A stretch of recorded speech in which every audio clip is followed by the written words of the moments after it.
Pabata ng pabata at padami ng padami ang may sakit sa puso. And I need to tell you something I've been avoiding. Si Dr. J po ay isang cardiologist and 54 years old.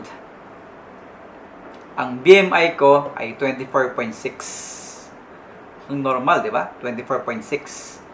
Pero based on Asian BMI, ang 24.6 ay overweight.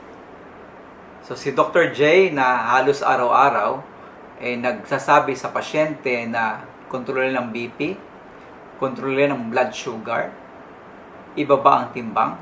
Pero si Dr. J, overweight pala. Oh, no! So, day 7 ng ating journey to health. So, pag-uusapan natin ano yung magiging risk kapag ikaw ay overweight.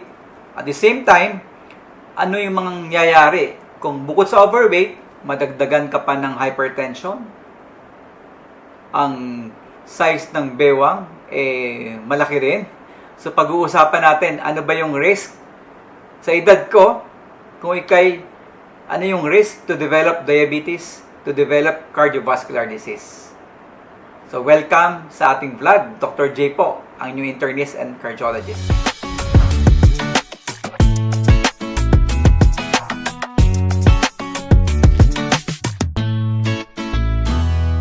So with my numbers, 54 years old, BMI of 24.6, waist circumference, yung bewang, yung sukat ng bewang, 32 pag gutom, 33 to 34 kapag busog. So nagbabago pala. So ano ba yung risk ko to develop diabetes in the coming years? So based doon sa ating computation, pag sa Asian BMI kasi, overweight na yung 24.6. So pag overweight Asian, ang risk natin to develop diabetes ay nasa moderate risk na. Kaya nga may tinatawag tayong Asian paradox. Hindi ganun kabigat, hindi tayo ganun kataba, and yet mataas yung ating risk to develop heart disease and diabetes compared to the Western population, to the Western people.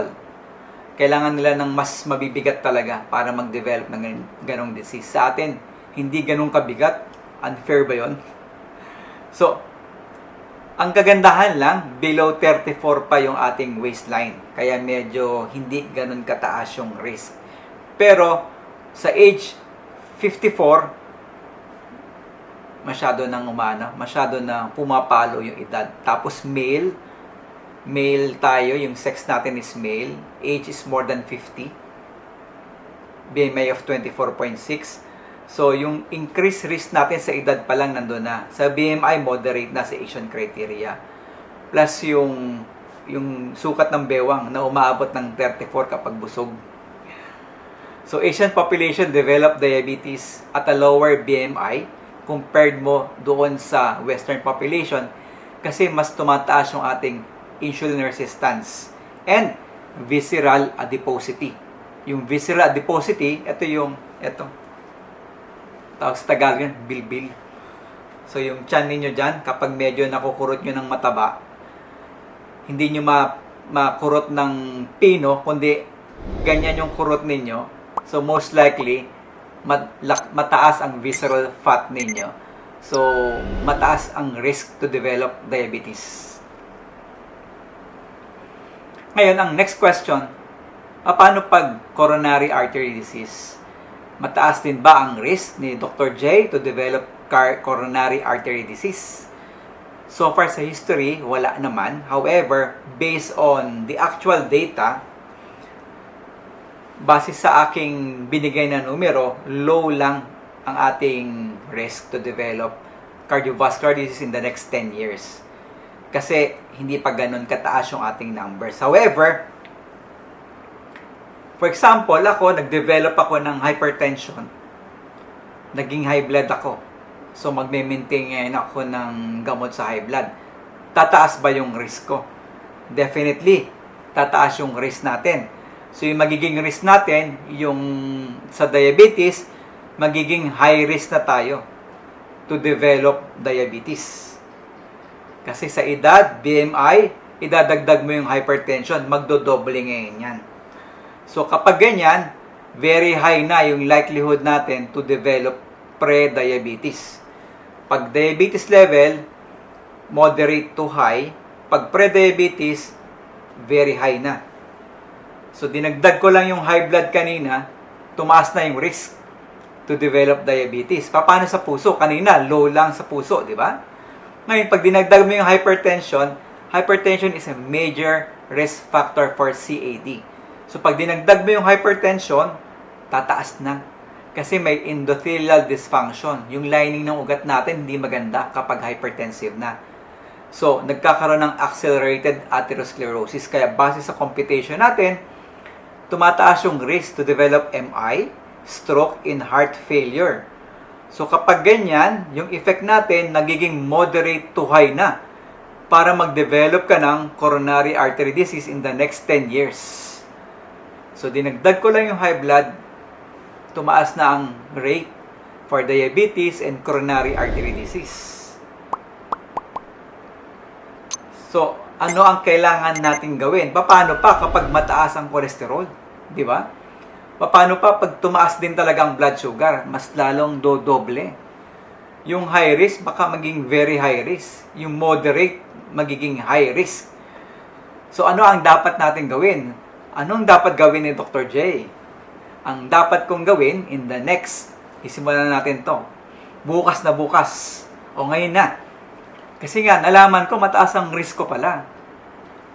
Nag-a-advise ako sa patient and yet overweight pala si Dr. J.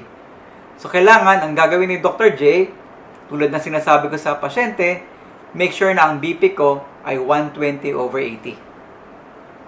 Kasi pag mataas ang blood pressure ko, yung stroke risk at CAD tumataas ng 40%. Kailangan mag-lose ako ng 5 to 10%. Kasi, pag hindi ako nag-lose ng weight, pinabayaan ko yung BMI ko na 24.6, may 50% chance na mag-develop ako ng diabetes. And then, kailangan ko mag-regular exercise. Kahit maglakad lang ng 30 minutes a day, maka-accumulate ng 8,000 to 10,000 steps a day, bababa ang aking cardiovascular complication and mortality. Take note, ang mortality by 30%. O, di ba? Malaking numbers yun.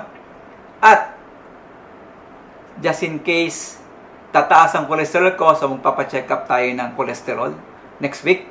Pag mataas yan, I might need to take statins para mapalower siya. Kasi pag tinake ko ang statin, pag mataas ang cholesterol ko sa status ngayon, mapapababa ko ang coronary artery disease by 35%.